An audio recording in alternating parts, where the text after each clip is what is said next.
भगवान राम की नगरी अयोध्या में 22 जनवरी को श्री राम मंदिर में रामलला की प्राण प्रतिष्ठा हो गई। अयोध्या में बना राम मंदिर भारत समेत दुनिया भर में फैले हिंदुओं के लिए आस्था का बड़ा केंद्र बनकर उभरेगा। आज जो भव्य राम मंदिर आकार ले रहा है, उसके पीछे दशकों तक चली लंबी कानूनी लड़ाई है। अयोध्या में राम मंदिर निर्माण का सफर काफी चुनौतियों भरा रहा है। बाबरी विवाद, अदालतों में चली लंबी लड़ाई और फिर शीर्ष अदालत के फैसले के बाद मंदिर का निर्माण शुरू होना। अब देशवासियों का 22 जनवरी का इंतजार लगभग खत्म हो गया है। हम उन तारीखों की बात करते हैं जिन्होंने मौजूदा समय में राम मंदिर का स्वरूप निर्धारित करने में मदद की है। अधिकतर लोगों को लगता है कि यह विवाद 70 सालों से चला आ रहा है, लेकिन इसकी नींव असल में 16वीं सदी में ही रख दी गई थी। हालांकि उससे पहले भी अयोध्या नगरी में मंदिर और मस्जिद के विवाद रहे हैं, लेकिन आधुनिक इतिहास को हम साल 1528 से ही देख सकते हैं। साल 1528-29 के बीच बनाई गई थी बाबरी मस्जिद। अयोध्या का विवाद बाबरी मस्जिद से घिरा हुआ है। इसकी शुरुआत हुई साल 1528 में, जब बाबर के सेनापति मीर बाकी ने अयोध्या में बाबरी मस्जिद बनवाया। इस मस्जिद को मुगल काल की एक महत्वपूर्ण मस्जिद माना जाता था। वैसे बाबरी मस्जिद का मॉडर्न दस्तावेजों में भी जिक्र है, जैसे साल 1932 में छपी किताब अयोध्या ए हिस्ट्री में भी बताया गया है कि मीर बाकी को बाबर ने ही हुक्म दिया था कि अयोध्या में राम जन्मभूमि है और यहाँ के मंदिर को तोड़कर मस्जिद का निर्माण करवाना होगा। बाबर के सिपाही द्वारा बनाई गई इस मस्जिद का नाम बाबरी रख दिया गया। हालांकि इसे लेकर अभी भी विवाद है कि बाबरी मस्जिद को मंदिर तोड़कर ही बनाया गया था, लेकिन कई किताबें इसका जिक्र जरूर करती हैं कि मंदिर की सामग्री से ही मस्जिद का निर्माण शुरू किया गया था। उस वक्त क्या हुआ था, इसे लेकर कई दावे मिलते हैं।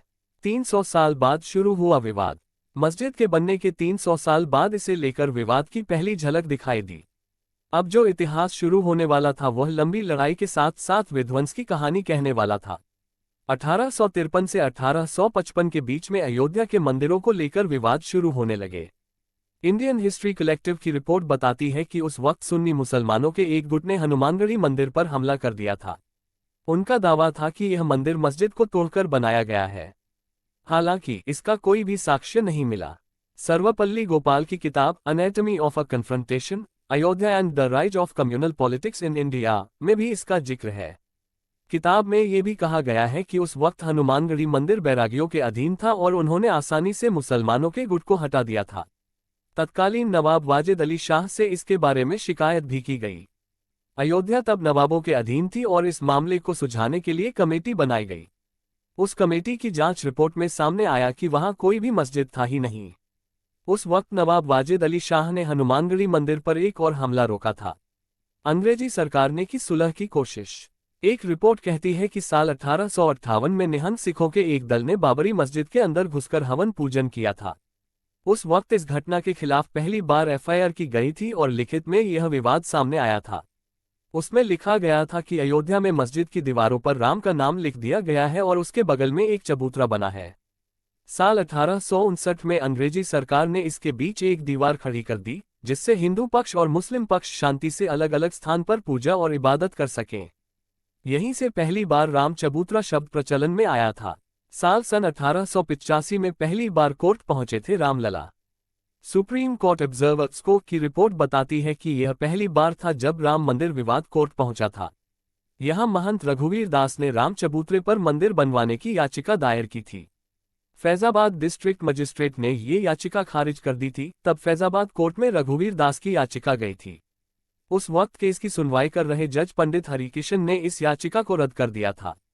उस वक्त पहली बार निर्मोही अखाड़ा सामने आया था और लोगों को उसके बारे में पता चला था। महंत रघुवीर दास उसी अखाड़े से थे। इसके बाद भी रघुवीर दास ने हार नहीं मानी और अंग्रेजी सरकार के जज से गुहार लगाई, लेकिन यहां भी याचिका को खारिज कर दिया गया। यह मामला यहीं दब गया और अगले 48 सालों तक मामला ठंडे बस्ते में रहा और छुटपुट शांतिपूर्ण विरोध होते रहे। साल 1930 का दौर जब शुरू हुआ अयोध्या का नया अध्याय। सबसे पहले साल 1936 में मुसलमानों के दो समुदाय शिया और सुन्नी की लड़ाई हुई। दोनों ही बाबरी मस्जिद पर अपना हक जता रहे थे। इसकी बात दोनों समुदायों के वक्फ बोर्ड तक पहुंची और दोनों की लड़ाई 10 साल तक खींच गई। इस लड़ाई में जज द्वारा जो फैसला आया उसमें शिया समुदाय के दावों को खारिज कर दिया गया। साल 1947 के बाद से बदल गई अयोध्या की राजनीति। मॉडर्न समय में जब भी अयोध्या की बात होती है तो उसमें राजनीति शब्द जरूर सामने आता है। हालांकि इसकी शुरुआत बंटवारे के बाद ही हुई। पाकिस्तान का वजूद बना और अयोध्या में अब हिंदू महासभा का हस्तक्षेप सामने आया। कृष्णा झा और धीरेन्द्र के झा की किताब अयोध्या द डार्क नाइट सहित कई किताबें इस बारे में कहती हैं कि 1947 का अंत होते होते हिंदू महासभा द्वारा एक मीटिंग रखी गई थी जिसमें बाबरी मस्जिद पर कब्जे की बात कही गई थी। इसके बाद के चुनावों में पहली बार कांग्रेस पार्टी ने राम मंदिर को मुद्दा बनाया था। कांग्रेस के इस मुद्दे के बाद कोई और पार्टी कहीं टिक नहीं पाए और फैजाबाद में भी कांग्रेस जीत गई। 1949 में बाबरी मस्जिद में मिली रामलला की मूर्ति। अब तक हालात काफी खराब हो चुके थे। गाहे बगाहे खबरें आती रही कि हिंदू पक्ष ने बाबरी मस्जिद पर कब्जा कर लिया है, लेकिन तब तक ऐसा नहीं हुआ था। वहां के हालात को सुधारने के लिए कानूनी मदद ली गई, लेकिन साल 1949 की एक रात वहां राम मूर्ति मिलने का दावा किया गया। इस घटना के बाद हालात इतने गंभीर हो गए कि तत्कालीन प्रधानमंत्री जवाहरलाल नेहरू ने संज्ञान लिया। महज 6 दिनों के अंदर ही बाबरी मस्जिद पर ताला लगा दिया गया। उस वक्त हिंदू पक्ष ने दावा किया था कि रामलला की मूर्ति अपने आप वहां प्रकट हुई है, लेकिन इस दावे को खारिज कर दिया गया। साल 1950 में एक बार फिर से किया गया केस।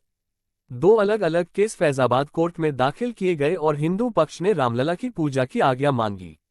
हालांकि कोर्ट ने इजाजत तो दे दी, लेकिन अंदरूनी गेट को बंद ही रखा गया।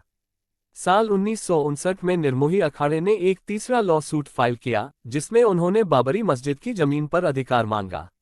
ऐसे ही साल 1961 में मुस्लिम पक्ष ने एक केस फाइल किया जिसमें यूपी सुन्नी वक्फ बोर्ड ने कहा कि उन्हें बाबरी मस्जिद ढांचे पर हक चाहिए और राम की मूर्तियों को यहां से हटा दिया जाना चाहिए।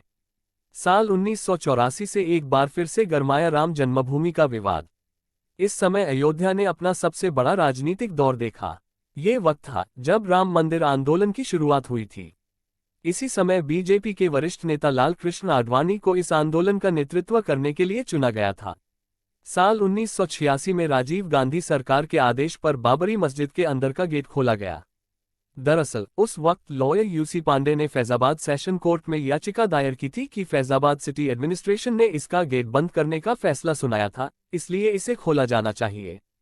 तब हिंदू पक्ष को यहां पूजा और दर्शन की अनुमति भी दे दी गई और बाबरी मस्जिद एक्शन कमेटी ने इसके खिलाफ प्रोटेस्ट भी किया। साल 1989 में रखी गई थी राम मंदिर की नींव। उस समय तत्कालीन प्रधानमंत्री राजीव गांधी ने विश्व हिंदू परिषद को विवादित जगह पर शिलान्यास करने की अनुमति दे दी थी। इसके बाद पहली बार रामलला का नाम इलाहाबाद हाई कोर्ट पहुंचा था, जिसमें निर्मोही अखाड़ा 1959 और सुन्नी वक्फ बोर्ड 1961 ने रामलला जन्मभूमि पर अपना दावा पेश किया। साल 1990 में लाल कृष्ण आडवाणी ने गुजरात के सोमनाथ मंदिर से लेकर अयोध्या तक रथ यात्रा की शुरुआत की। ये बहुत ही विवादित दौर था। अयोध्या वासियों ने बताई उस वक्त की आंखों देखी। हमने दिल्ली यूनिवर्सिटी के पॉलिटिकल साइंस प्रोफेसर और अयोध्या के निवासी शिवपूजन पाठक से बात की।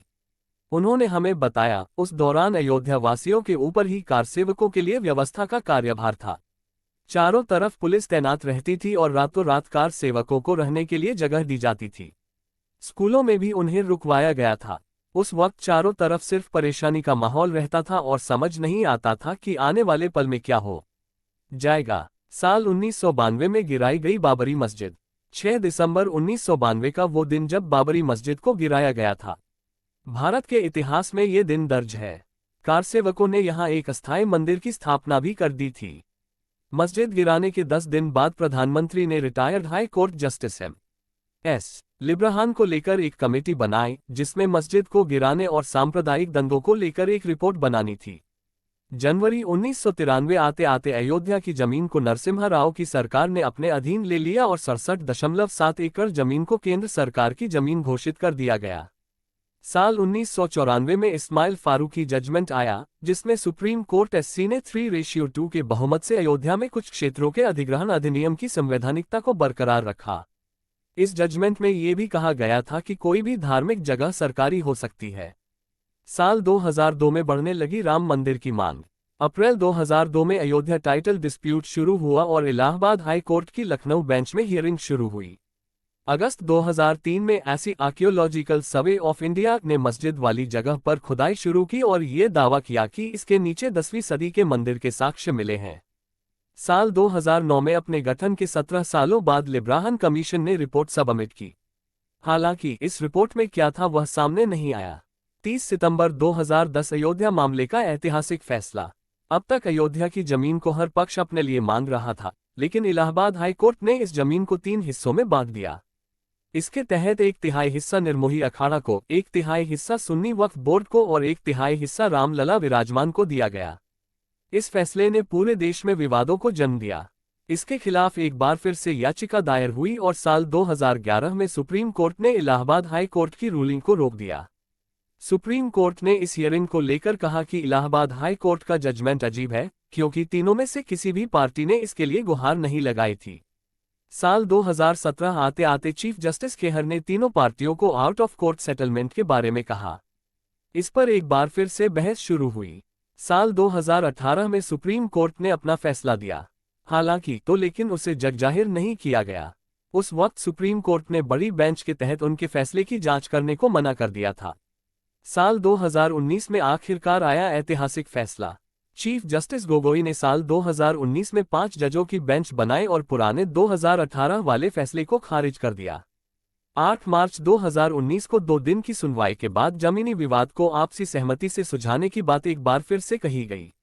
नवंबर 2019 आते आते सुप्रीम कोर्ट ने हिंदू पक्ष के हित में फैसला सुनाया और राम मंदिर को एक ट्रस्ट के जरिए बनवाने का आदेश दिया। इसके साथ सुन्नी वक्फ बोर्ड को 5 एकड़ जमीन दी गई, जहां अयोध्या में मस्जिद बनवाया जाना था। दिसंबर तक इस मुद्दे पर कई पेटिशन फाइल की गई और सुप्रीम कोर्ट ने इस मुद्दे को खारिज कर दिया।